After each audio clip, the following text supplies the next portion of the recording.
Okay? If you lose a battle, that doesn't end the war. This is a war. We're in a spiritual war. Okay?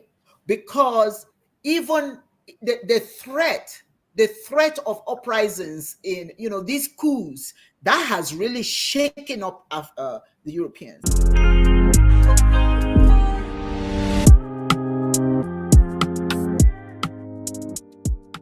Okay, because what's going on, you have to understand, is that these coups are led by young people, young soldiers. Look at the people who are doing it, and then they're not using the monies that they get for their own pockets. They're using it to uplift the community. They're using it to say, I mean, if you look at what is going on in Burkina Faso, to me, I mean, that Ibrahim is it Traore? Traore? What was his name? Traore. Yeah. That young man is an example of what the future leaders of Africa look like.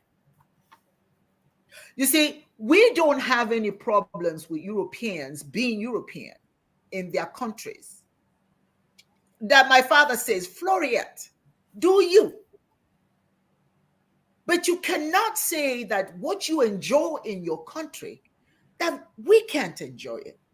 You cannot punish us for having the audacity to want to be as you. And look at the fact that they're giving the International Monetary Fund and the World Bank is giving Africa money.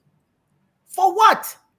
It's going to the pockets of the puppet masters. I mean, well, the puppets that they call leaders. It goes in their pockets. And then the Europeans, when they pay back the money, they pay back at 1% interest rate. Africa pays back at 10%. That means you can't pay back.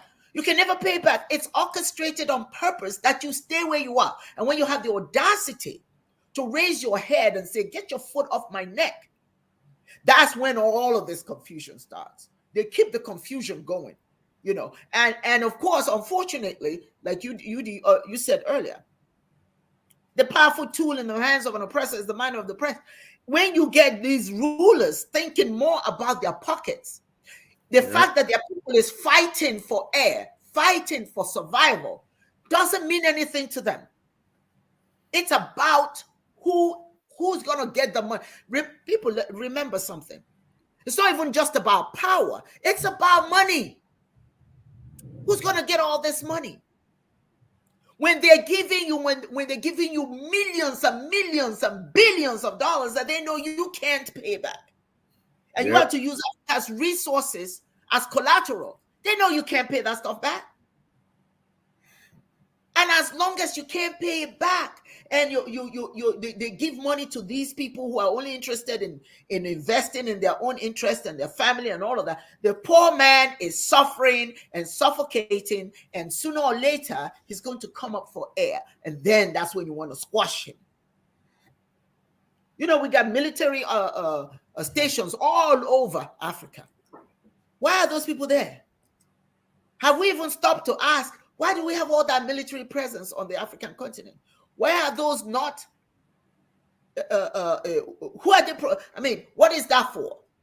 Now they tell us that the U.S. is protecting, is trying to curb terrorism in Africa. Yeah, right. Also, it's gotten worse. Yeah, right. With all the peasants you got there, it's gotten worse. We're getting worse and worse and worse. But then now that Africa is not necessarily fighting anyone. Our objective is not to fight them. Our objective is to rise.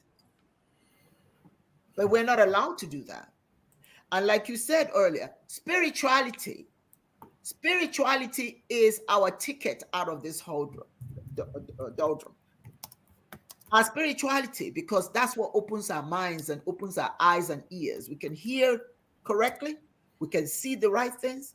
But when you are in this fantasy land about what happens, and all of them tell us about what you get after you die. This one says that you have how many virgins can you get? Now, this one says that you're going to go heaven and sit at the foot of God. What am I doing sitting at the foot of God? I'm with God right now. Why I got to die to go see God? Right where I am, God is. While you're alive, you're already into, as our spirituality tells us that while we're alive, we're already interacting with the Most High.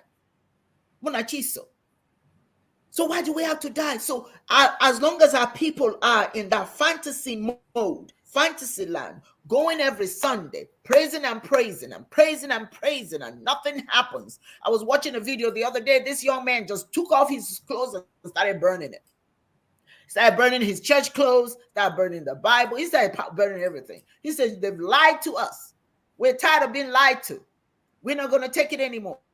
The only thing I can say, Dibia, Yudi, and Chidozie, is my only gratitude in all of this is that young people are waking up. Young people are waking up, and we have a responsibility to wake them up, keep them up. One of the concerns they had yesterday was, who's educating the children? That our children are illiterate. One woman said that the educational system here in America is so bad that the children, Black children, are illiterate. They're not learning anything. They're not teaching them anything. They can't read. I say, whose responsibility is it for your children to read? It's your responsibility.